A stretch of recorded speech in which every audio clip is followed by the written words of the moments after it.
धर्म दर्शन चैनल पर आपका स्वागत है। आज मैं आपको गणगौर की कथा सुना रही। एक बार भगवान शंकर तथा पार्वती जी नारद जी के साथ भ्रमण को निकले। चलते चलते वे चैत्र शुक्ल तृतीया के दिन एक गांव में पहुंच गए। उनके आगमन का समाचार सुनकर गांव की श्रेष्ठ कुलीन स्त्रियां उनके स्वागत के लिए स्वादिष्ट भोजन बनाने लगी। भोजन बनाते बनाते उन्हें काफ़ी विलम्ब हो गया, किंतु साधारण कुल की स्त्रियां श्रेष्ठ कुल की स्त्रियों से पहले ही थालियों में हल्दी तथा अक्षत लेकर पूजन हेतु पहुंच गई। पार्वती जी ने उनके पूजा भाव को स्वीकार करके सारा सुहाग रस उन पर छिड़क दिया। वे अटल सुहाग प्राप्ति का वरदान पाकर लौटी। तत्पश्चात उच्च कुल की स्त्रियां अनेक प्रकार के पकवान लेकर गौरी जी और शंकर जी की पूजा करने पहुंची। सोने चांदी से निर्मित उनकी थालियों में विभिन्न प्रकार के पदार्थ थे। उन स्त्रियों को देखकर भगवान शंकर ने पार्वती जी से कहा, तुमने सारा सुहाग रस तो साधारण कुल की स्त्रियों को ही दे दिया, अब इन्हें क्या दोगी? पार्वती जी ने उत्तर दिया, प्राणनाथ, आप इसकी चिंता मत कीजिए। उन स्त्रियों को मैंने केवल ऊपरी पदार्थों से बना रस दिया है, इसलिए उनका रस धोती से रहेगा, परंतु मैं इन उच्च कुल की स्त्रियों को अपनी उंगली चीरकर अपने रक्त का सुहाग रस दूंगी। यह सुहाग रस जिसके भाग्य में पड़ेगा वह तन मन से मुझ जैसी सौभाग्यवती हो जाएगी। जब स्त्रियों ने पूजन समाप्त कर दिया तब पार्वती जी ने उनकी उंगली चीरकर उन पर छिड़क दी। जिस पर जैसा छींटा पड़ा उसने वैसा ही सुहाग पा लिया। तत्पश्चात भगवान शिव की आज्ञा से पार्वती जी ने नदी तट पर स्नान किया और बालू की शिव मूर्ति बनाकर पूजन करने लगी। पूजन के बाद बालू के पकवान बनाकर शिव जी को भोग लगाया। प्रदक्षिणा करके नदी तट के मिट्टी से माथे पर तिलक लगाकर 2 कण बालू का भोग लगाया। इतना सब करते करते पार्वती जी को काफ़ी समय लग गया। काफ़ी देर बाद जब वे लौटकर आई तो महादेव जी ने उनसे देर से आने का कारण पूछा। उत्तर में पार्वती जी ने झूठ ही कह दिया कि वह मेरे भाई भावज आदि मायके वाले मिल गए थे, उन्हीं से बातें करने में देर हो गई।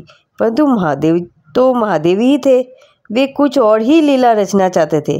अतः उन्होंने पूछा, पार्वती, तुमने नदी के तट पर पूजन करके किस चीज़ का भोग लगाया था और स्वयं कौन सा प्रसाद खाया था? स्वामी पार्वती जी ने पुनः झूठ बोल दिया। मेरी भावज ने मुझे दूध भाव खिलाया, उसे खाकर मैं सीधी चली आ रही हूँ। यह सुनकर शिव जी ने भी दूध भात खाने की लालच में नदी तट की ओर चल दी। पार्वती की दुविधा पड़ेगी। तब उन्होंने मौन भाव से भगवान भोले शंकर का ही ध्यान किया और प्रार्थना की, हे भगवान, यदि मैं आपकी अनन्य दासी हूँ तो आप इस समय मेरी लाज रखिए। यह प्रार्थना करती हुई पार्वती जी भगवान शिव के पीछे पीछे चलती रही। उन्हें दूर नदी के तट पर माया का महल दिखाई दिया। उस महल के भीतर पहुंचकर वे देखती है कि वहाँ शिव जी के साले तथा सलहज आदि सब परिवार उपस्थित है। उन्होंने गौरी तथा शंकर का भाव भीना स्वागत किया। वे 2 दिनों तक वहाँ रहे। तीसरे दिन पार्वती जी ने शिव से चलने के लिए कहा, पर शिव जी तैयार न हुए। वे अभी और रुकना चाहते थे। तब पार्वती जी रूठ कर अकेली ही चल दी। ऐसी हालत में भगवान शिव जी को पार्वती के साथ चलना ही पड़ा। नारद जी भी साथ साथ चल दिए। चलते चलते वे बहुत दूर निकल आए। उस समय भगवान सूर्य अपने धाम को ही पधार रहे थे, पश्चिम में मतलब। अचानक भगवान शंकर पार्वती जी से बोले, मैं तुम्हारे मायके में अपनी माला भूल आया हूँ। ठीक है, मैं ले आती हूँ।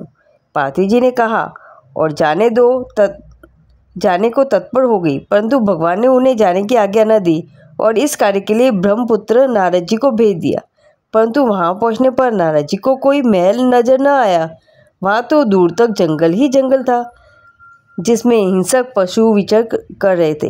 नारद जी वहाँ भटकने लगे और सोचने लगे कि कहीं वे किसी गलत स्थान पर तो नहीं आ गए। मगर सहसा ही बिजली चमकी और नारद जी को शिव जी की माला एक पेड़ पर टंगी हुई दिखाई दी। नारद जी ने माला उतार ली और शिव जी के पास पहुंचकर वहाँ का हाल बताया। शिव जी ने हंसकर कहा, नारद, ये सब पार्वती की ही लीला है। इस पर पार्वती बोली, मैं किस योग्य हूँ?